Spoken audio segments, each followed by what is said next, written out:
మన ప్రభువైన యేసుక్రీస్తు నామములో మీకు మా శుభాభివందనములు. ఈరోజు దేవుని వాగ్దానము. యేసు చెప్పెను, ప్రయాసపడి భారము మోసుకొనుచున్న సమస్త జనులారా, నా యొద్దకు రండి, నేను మీకు విశ్రాంతి కలుగజేతును.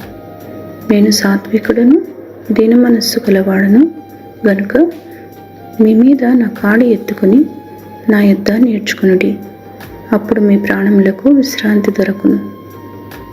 మత్తయి 11వ అధ్యాయము 28-29 వచనాలు. Jesus said, "Come to me, all you who are weary and burdened, and I will give you rest.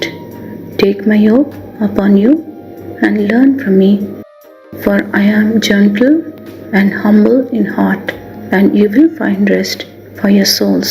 Matthew chapter 11 verses 28 and 29.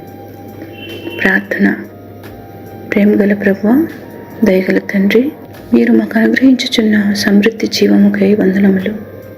మా భారములన్నీ తొలగించి మా ప్రాణమునకు విశ్రాంతినిచ్చుచున్న దేవా, మీకు కృతజ్ఞతలు. ప్రతి విధమైన కీడు నుండి మమ్మల్ని తప్పించి ఈ దిన ఆశీర్వాదములు దయచేయమని యేసు నామములో వేడుచున్నాము తండ్రి. Amen. Have a blessed day. God bless you.